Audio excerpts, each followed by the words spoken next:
Many players coming, many players leaving. Football clubs try to use the transfer window to improve their squads in hopes of getting better results on the pitch, while some try to keep their best players as stronger clubs come knocking at the door.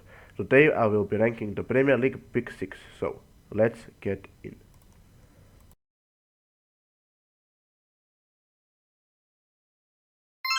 Manchester United went big this summer, spending a total of around 210 million euros, hoping that they can improve after a poor performance last season. First, we'll be looking at the departures.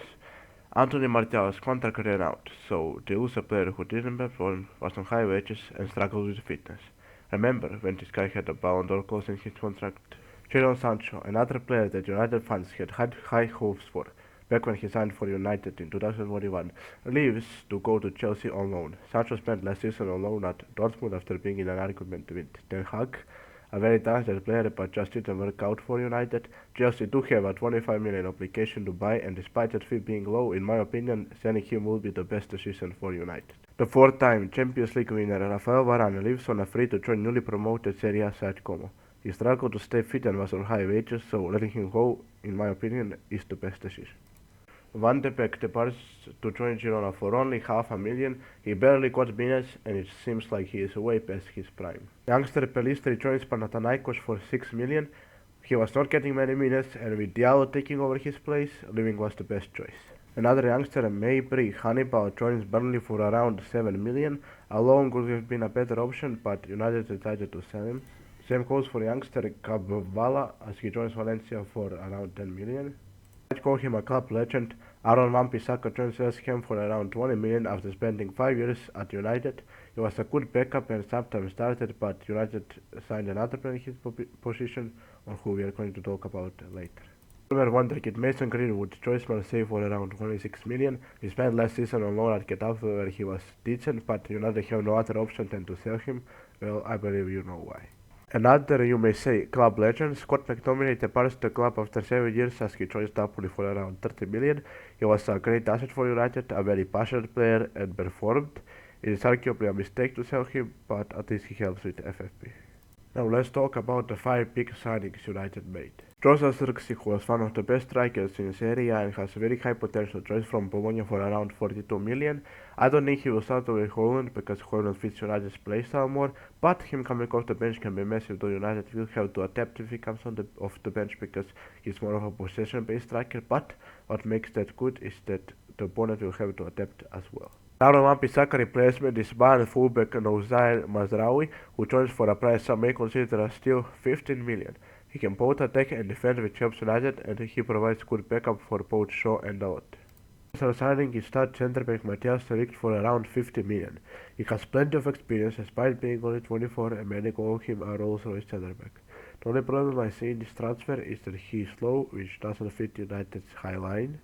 Also, he didn't have the best of seasons at Bayern, but still got a lot of minutes. But he is good technically, which fits United's style of playing out of the back. The highest spent United did this summer is on 18-year-old French centre-back Lenny Yoro from Lille, 62 million. It is a very risky signing because he isn't proven and just got injured and will miss 3 months of action. I would have also went for a more experienced option and spending 62 million on a player with 1 year left on his contract and who isn't proven is overpaying. They did beat Real Madrid to get him though, but that also shows that he isn't worth 62 million considering a rich club like Real Madrid was not willing to pay more than around 50 million. Still a very talented player though. In my opinion, the best signing is Ugarte from PSG. Yes, he isn't proven, wasn't an in-and-out starter, and it is also a pain considering they paid 60 million for him. But he is a massive improvement over Casemiro, who has been struggling for a while now. Also, I believe that Casemiro needs to be sold considering he earns close to 400,000 a week and doesn't perform on the pitch. The problem is that they also haven't improved over Rashford and Antony. Yes, they do have Garnacho and Diallo, but you can't really trust the youngsters yet. And Rashford and Antony also have very high wages. United brought in good quality, but they still have many problems, so we'll be putting them in B tier. Liverpool lost arguably their best manager of all time, Jurgen Klopp, and they will be hoping to challenge for the Premier League title again, with Arne Slot managing the team. Experienced defender Joe Matip's contract runs out after he spent 8 years at Liverpool. He was a decent backup, but was on high wages and couldn't stay fit, so it makes sense to get rid of him. Multiple-time Champions League winner Thiago Alcantara retires as his Liverpool contract runs out.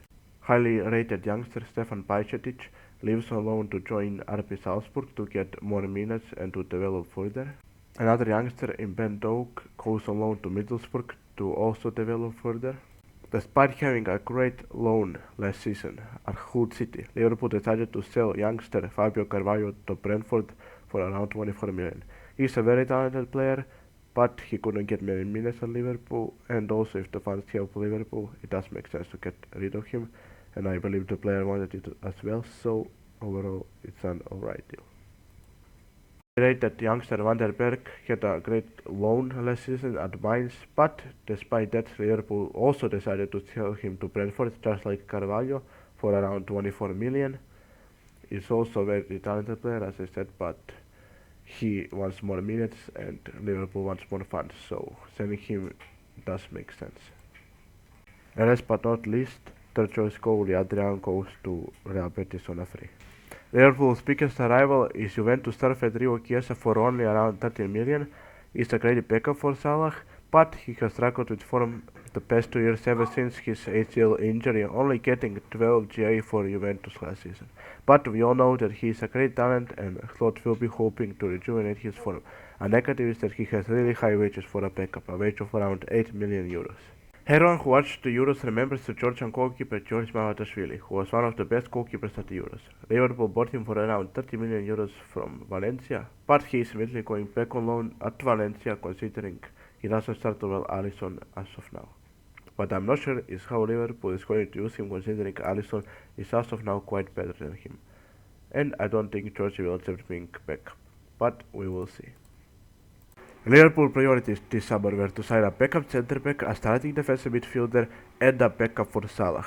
They did get their backup for Salah, but they didn't get the backup centre back or the starting defensive midfielder. Their transfer window was late, but that doesn't really matter because they only got one player, and I also don't see the direction with the Mamadashvili signing. So overall, I will be putting the Liverpool transfer window with Z at tier below Manchester United. The fact that they didn't get a backup centre back and a starting defensive midfielder really made it a poor transfer window. Well, here comes the talk of the summer. Chelsea added quality to hopefully finally break into the top 4 after not getting Champions League football for 2 years in a row now. They also signed a lot of relatively unknown players who they hope will develop further. First, let's take a look at the departures. Club legend Thiago Silva leaves on a free to join Brazilian side Fluminense. The Premier League will miss him, but it was inevitable considering he is 39 years old. Hakim Ziyech leaves on a free to join Galatasaray, where he spent last season on loan. He wouldn't get many minutes in this Chelsea side and has decently high wages, so it makes sense to get rid of him. The highest departure was very talented fullback Ian Madsen. He spent last season on loan at Borussia Dortmund, where he reached the Champions League final. In my opinion, Chelsea should have kept him, but they decided to generate some funds by selling him to Aston Villa for only around 45 million, which I do believe is too little for him. Youth Academy graduate Conor Gallagher, who was a very important player for Chelsea, leaves for around 42 million to join Atletico Madrid. I think it is a mistake to sell him, but also if they needed to generate funds, then it's fine. Chelsea also sold a player Mosi as the biggest flop in their history. Romelu Lukaku joins Napoli for around 30 million. He could probably start for Chelsea right now, but considering he doesn't want Chelsea, Chelsea fans don't want him, and he also has a very high wage, this is overall a smart move.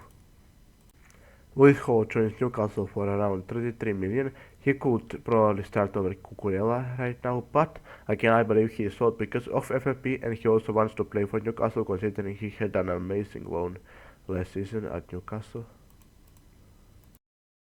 Same case with Omari Hutchinson, who was sold to Ipswich for around 24 million. Brazilian youngster Angelo joins Al Nassr for around 25 million. Malang Sarr, who was seen as a big talent a few years ago, departs for free to join Lens. Many players went out alone to get game time, for example Kepa to Bournemouth, Chalobah to Crystal Palace, Sterling to Arsenal, which was in fact a shocking move, Broja to Everton, and etc. As I believe we all know, Chelsea brought in a bunch of players this summer, so we will go through some of them quickly. Mark Yu from Barcelona for 6 million, Caleb Wiley from Atlanta United for around 10 million, Weika from Basel for around 14 million, Anselmino from Boca Juniors for around 16.5 million, goalkeepers Mike Panthers for 20 million, and Philip Jorgensen for 24 million. Tosin Adarabioyo joins for free from Fulham, a decent replacement for Thiago Silva. Big name signing Joao Felix, who Chelsea had a loan 2 seasons ago, comes back to Chelsea from Atletico for around 55 million. Kiernan Dewsbury Hall joins from Leicester for around 35 million. He provides great depth and he can also start. He is proven in Maresca's system, so I believe this will be a great signing. Chelsea's most expensive player this summer is Pedro Neto, as he is joining from Wolves for around 60 million. He is a very talented player, but he is very injury prone, which Chelsea don't need right now.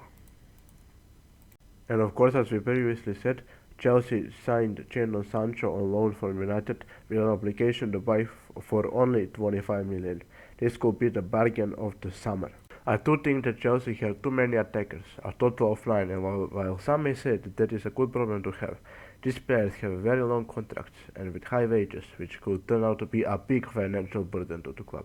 I also do not see a direction with a lot of these signings, but they did build a very good and squad depth as well as a decent starting 11, so Chelsea go in C tier.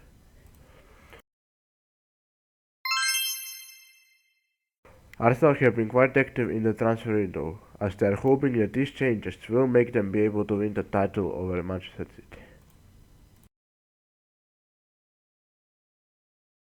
Nuno Tavares goes to Lazio on loan, Sambi Lokonga goes to Sevilla on loan, Reece Nelson goes to Fulham on loan, and most notably Fabio Vieira goes on loan to Porto. Mohamed Elneny joins UAE side Al Jazeera after being an squad player for Arsenal for the last 4 years. Aaron Ramsdale, who somehow became Arsenal's second choice keeper last season despite putting in very good performances, is sold to Southampton for around 22 million. Academy graduate Eddie Nketiah leaves Arsenal to join Crystal Palace for a fee of around 30 million. He was a talented player, but just couldn't get game time in Arsenal. And every Arsenal's fan favorite academy graduate Emil Smith-Rowe leaves Arsenal by going to Fulham for 32 million, considering he wasn't getting many minutes in Arsenal. Remember when Arsenal fans were expecting him to be a future Ballon d'Or winner? Now let's see who Mikel Arteta brought in to get Arsenal to the next level. Neto joins on loan from Bournemouth to be second choice keeper as Ramsdale left. Also the shocking deal of Raheem Sterling coming on loan from Chelsea. He really brings experience to the Arsenal attack, and Arsenal will only have to pay a small chunk of his wages, so they are spending close to nothing to have a great Premier League winger. A signing to strengthen the middle of the park is Mikel Merino joining from Sociedad for only 32 million. He is a very important player for both Real Sociedad and Spain, and he fits the Arteta system as well, so I think he will be a great signing. Arsenal's most expensive signing this window is Riccardo Calafiori joining from Bologna for only 42 million. He had a breakout season, got Champions League football with Bologna, and was arguably Italy's best players in the Euros. And he really fits the Arteta formation in which he fields centre backs as fullback, so I think this will be a great signing. Arsenal really rebuilding quality. I think this is a very good transfer window. They got Merino to make a great trio with Odegaard, Rice and him in the middle, and also they got a starting left back in Calafiori, so I will be putting this transfer window as high as A tier. Tottenham will be hoping to break into the top 4 and challenge for the Europa League after spending a total of around 150 million. Tottenham loaned out a lot of players, but some noticeable are Højbjerg to Marseille, and I believe that there is an obligation to buy Vert around 20 million, which could be a steal. Brian Chil to Girona, Dane Scarlett to Oxford United, Solomon to Leeds and Wells to Espanyol. Ryan Sessegnon lives on a free to join Fulham. He simply couldn't get in Ance's lineup. Also arguably the biggest flop in Spurs history, Tanguy Ndombele lives on a free to join Nice after spending the last year on loan at Galatasaray. Spurs paid 62 million back in 2019 to get him, and well, we all know how that turned out.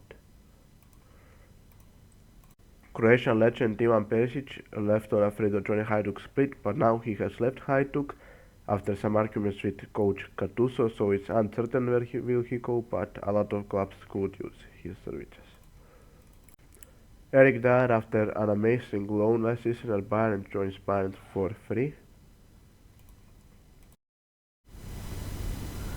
Spurs sold midfielder Giovanni Lo Celso to Betis for only 5 million, which is for sure underpriced. Joe Roden is sold to Leeds for around 12 million after he was on loan there last season. Emerson Royal joins Milan for around 20 million. Lastly, Oliver Skip joins Leicester for around 25 million. Now let's see who Spurs brought in. A very talented midfielder, Lucas Bergvall, joins from Djurgården for only around 10 million. Min Hyung Yang joins from South Korean side Gangwon, and he will join Tottenham next season for 4 million. Talented winger Wilson Odobert joins from Burnley for around 30 million. One of the best players in the championship last season, Archie Gray, joins for around 45 million from Leeds. He is a very versatile player who can play both as a midfielder and as a fullback, and he has amazing depth. And Spurs' biggest signing is the striker who scored 20 Premier League goals last season, Dominic Solanke, joins from Bournemouth for around 62 million. Spurs have needed a striker who can score goals for a long time, and now I think that Dominic Solanke is that guy. Amazing signing. So I rate this Spurs transfer window very highly. Spurs started much with the depth and got a star striker they have been missing. I think they can compete in both the Premier League and the Europa League, and I think this squad can get them top 4 easily. So it's an S tier transfer window for me. Yes, the highest grade. Manchester City will be hoping to defend yet another Premier League title as they are aiming to go 5 in a row this season. Players going out on loan are Maximo Perrone to Como, Issa Kabore to Benfica, and most notably Calvin Phillips going out on loan to Ipswich Town. Jan Couto goes out on loan with an obligation to buy for only 25 million to Borussia Dortmund. He is a very talented fullback, but seems like Pep doesn't trust him. Sergio Gomez joins Sociedad for 9 million after struggling to get game time in City. Taylor Harrold-Bellis' buyout clause was activated by Southampton for 23 million. Joao Cancelo was sold to Al Hilal for only 25 million, but considering he was in an argument with Pep, it's expected. Argentina superstar Julian Alvarez was sold to Atletico Madrid for the highest price in the whole transfer window, 75 million initial price that could turn into 95 million. A great player, but he couldn't be a starter for City, and also City got himself a huge amount of money considering he was not a starter. Man City only signed 2 players this summer window. Salvio joins from Troyes for only 30 million. He spent last season on loan at Girona, where he was one of the best wingers in La Liga. Both Troyes and Girona have the same owners as City, so it was quite easy for City to get him. When Gundogan left City for Barcelona last season, many people said City should buy players like Guimaraes, Olmo, Kimmich, etc. But the club legend Gundogan is the Gundogan replacement that City need, and both fans and Pep are more than happy than have him. And he also joined on a free, so it's an amazing deal.